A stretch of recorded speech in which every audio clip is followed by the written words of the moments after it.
Everyone, welcome to the show. So, by now, you guys have all likely heard the very infuriating news that the Justice Department sat on their hands for more than a year before they even bothered to begin an investigation into Donald Trump and his allies in relation to January 6th, the attempted coup.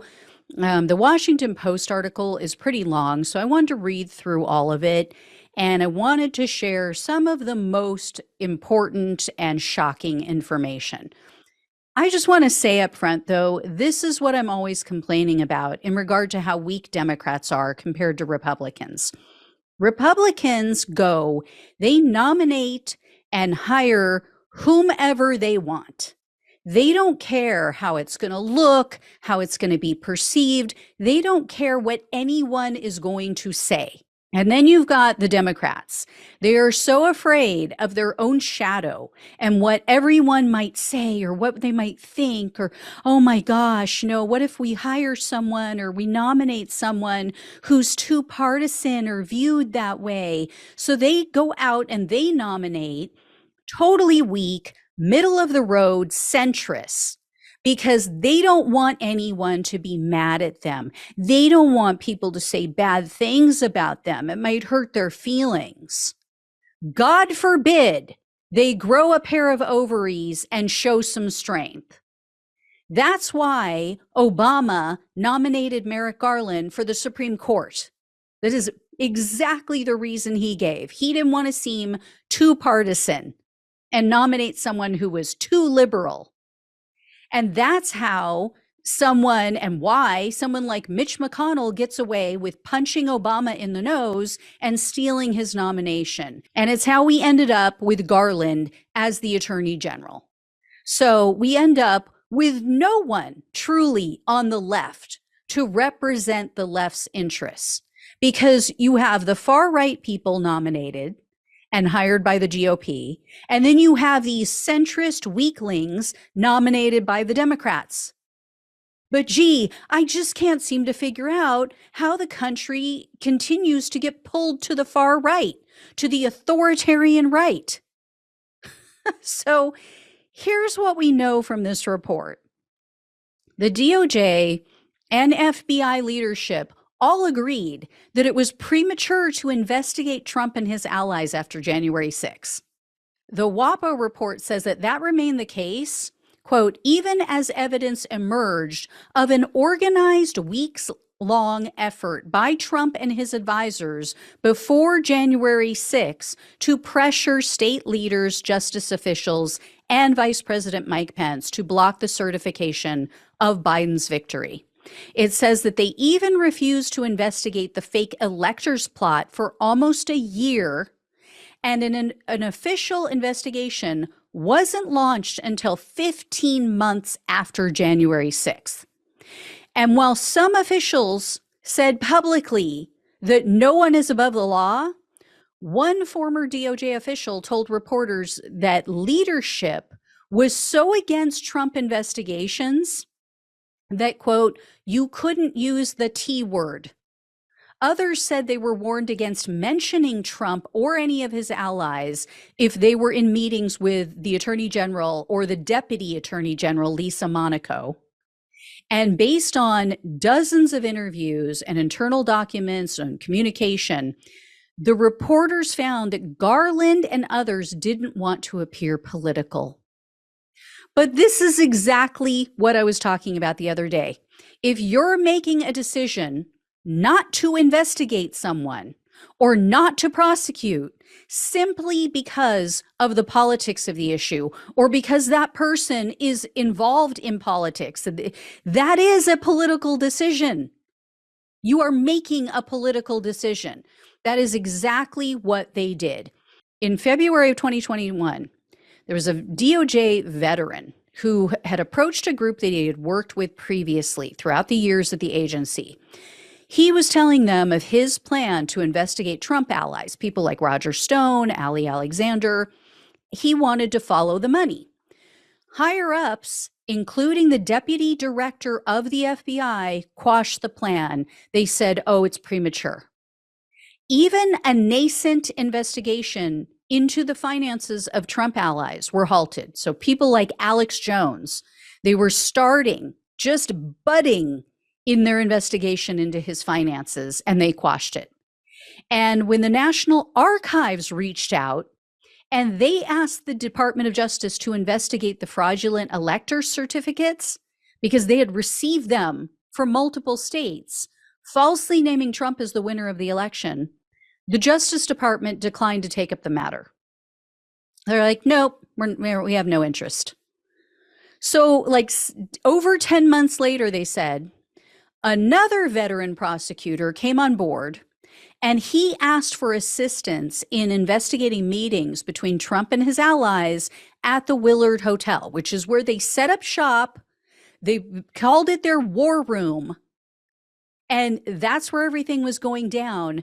And this guy was also shot down. And according to one person who was involved in the discussions, the person was told, or this investigator was told, quote, I'm not serving subpoenas on the frigging Willard. You don't have enough to issue subpoenas.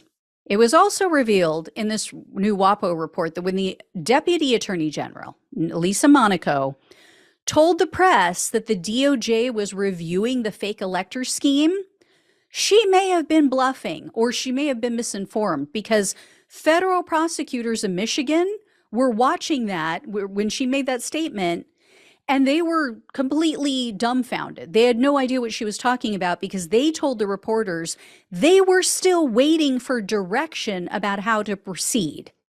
So after they received referrals from the Michigan Attorney General with this information and with the fake electors information, they still, for a while, had no idea what to do. They were like, okay, I guess we're just going to sit on it. It wasn't until U.S. District Judge David Carter issued a ruling that embarrassed the DOJ, and then they finally pulled their heads out and they started to take action about the fake electors and all this stuff. It was when Judge Carter wrote in regard to the John Eastman investigation that it was, quote, more likely than not that Trump committed crimes. Trump and Eastman had committed felonies. And then he said, quote, more than a year after the attack on our Capitol, the public is still searching for accountability. If the country does not commit to investigating and pursuing accountability for those responsible, the court fears January 6 will repeat itself. So it wasn't until then that they were like, oh, maybe we ought to do something. So in April of 2022, the FBI finally authorized the launch of a criminal investigation. But they said that it then took many more months. And again, after they were embarrassed by testimony given before the January 6th Select Committee, before they finally issued subpoenas to lawmakers and other people involved in this scheme. And then they still dragged their feet. According to this report, it wasn't until Jack Smith was appointed as the special counsel in November of 2022, a year and a half, more than a year and a half later, almost 2 years later, that a lot of this investigation started to ramp up. In fact, some of the witnesses told reporters they hadn't heard from the Justice Department for more than a year. Those were fake electors, witnesses. And then other people say that they weren't contacted by the DOJ ever, not until Jack Smith was appointed. Almost 2 years later, they were finally contacted. They made the 100% political decision to not investigate Trump and others for fear that it would look political. When Steve Bannon said about Robert Mueller, you don't send a Boy Scout to do the work of a hitman. Yeah, he's not kidding. He was absolutely 100% correct. And in the meantime, while they wasted all of this time, you have potential evidence being destroyed, people covering their tracks, people getting their stories straight. Just like what we've seen with the Secret Service communications. In addition, to the political angle, part of the DOJ's reasoning, they said, was that they wanted to approach the investigation like a mob case, where you start at the bottom, you work your way up from the little fish to the big fish. The problem, which they figured out far too late, was that the little fish weren't tied to the great orange shark. You know, the little fish were just the rubes that he used, that he wound up like little toy soldiers and pointed them at the Capitol. When you have one side that is willing to break kneecaps and go low and do whatever they have to do to win for their political means, and then you have the other side that isn't willing to make a move at all, what do you think is going to happen to our country? Where do you think we're going to end up? The Democrats seriously need to pull their heads out of their asses. They need to start not giving a damn what other people say. It is pathetic. They're so insecure in everything that they do. They're so afraid to make a move. They do nothing. They are stifled by fear. I mean, I will give Democrats credit for the January 6th Select Committee, but even they waited way too long. They were in a position to know whether or not the DOJ was doing anything. They have contacts.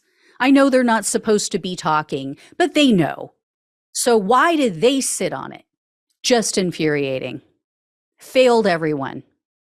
And now so much stuff is lost that we will never know about, we'll never be able to prove. Anyway, guys, yeah, I'm pissed. I am really freaking pissed. So I will let you know if I hear any more. Thank you so much for watching and listening. Please like this video, share it. Please become a subscriber and a donor if you can. Links are down below in the description box. Love you guys. Take care, and I'll talk with you soon.